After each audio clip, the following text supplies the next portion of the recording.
Hi, boys and girls. So if you are watching this video and you have not watched the book above this called Shortcut by Donald Cruz, please pause this video and go watch that first. That's really important today for you to watch before we start this video.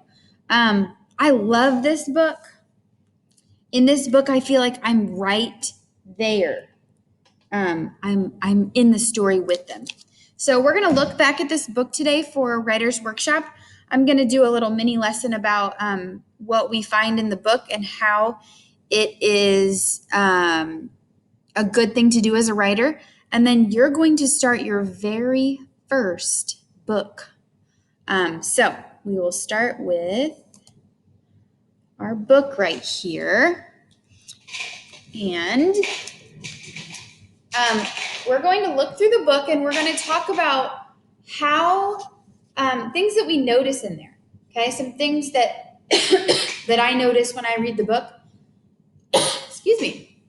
Now, if you were in front of me in my classroom, we would be talking about this together as a class, and you would kind of be looking for things that you notice.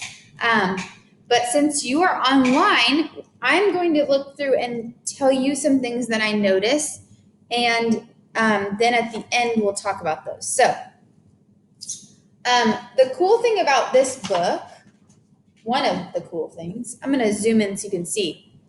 So these boys and girls' faces really, really change throughout the book. So see their first facial expression? Okay, now let's look at this facial expression on some of these children. See how they're kind of dancing and they're excited and they're maybe even running and their faces are happy. And then as the book goes on, let's see, they're still playing around on these pages. And then look at this. Their faces change and they kind of show a little bit of concern. Like, what's going to happen? Oh, and then they really start changing. Look at this. They look scared, right? See how they look scared? And now they're running, and look at them. They're looking back and looking scared.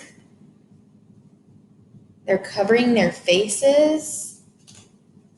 Okay, so that's one thing about the book.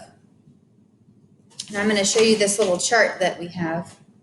Reading like a writer. So what we find. So facial expressions in the book change throughout the book. So they're not all the same. They're not all smiling throughout the entire book, because if these things are really happening, if a train is really coming at you, you're not going to be smiling, right?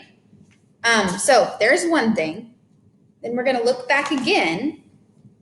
And one of my favorite things about this book is that there are words in here that are sounds.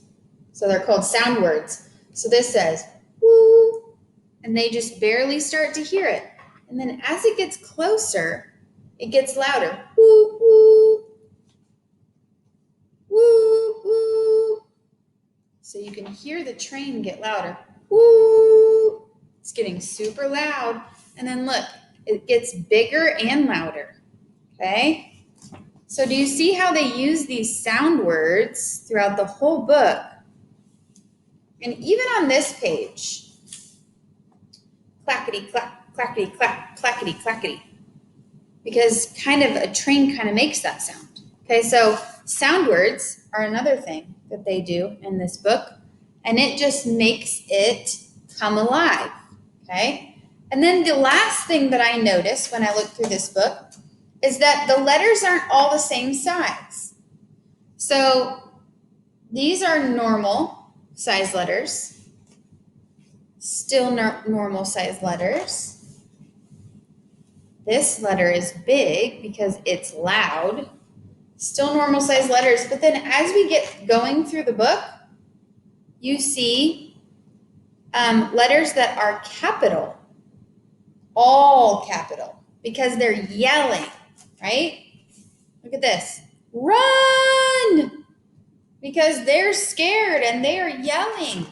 So And then look at this one. The train, get off, get off, get off the tracks.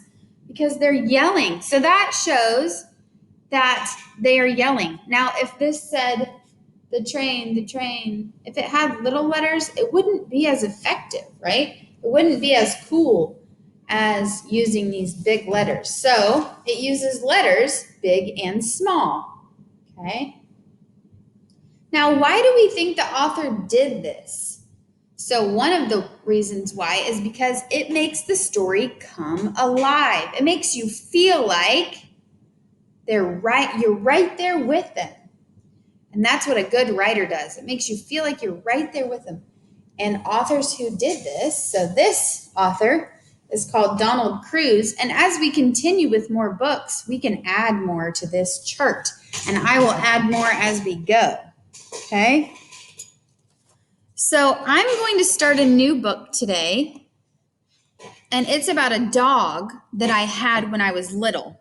Okay? So I'm going to be starting a book, my very first book to show you. And you're going to be starting your very first book today, okay? So think about some of the ways that you can make your story come alive, okay? You want to use facial expressions. You want to be able to see how the people are feeling. You want to use sound words if there's sounds in there that you want to make words for. You want to use letters big and small so we can see if it's something exciting or scary or all of those things, okay? So it just makes it more exciting, okay? It makes you feel like you are sitting right there with them or standing on the tracks with them, okay? So you will start a new book. I'm starting a book. I will show you my first page tomorrow, okay? I want you to work on your first page today. You get to choose what your book is about, what your story is about, okay? And think about while you write the things that we just talked about, okay? Reading like a writer, writing so that people feel like they're sitting right there, okay? And tomorrow, I will look forward to showing you mine. We're going to work for 17 minutes today, okay? So your writing will have the top part with a picture, and then the bottom part you will start your writing on. I am so looking forward to seeing these during share time. You are working on just your first page today, okay? And then tomorrow, I will show you my first page and we'll talk about what your second page needs to look like. I hope you enjoy this. It's going to be an awesome first book. Happy writing.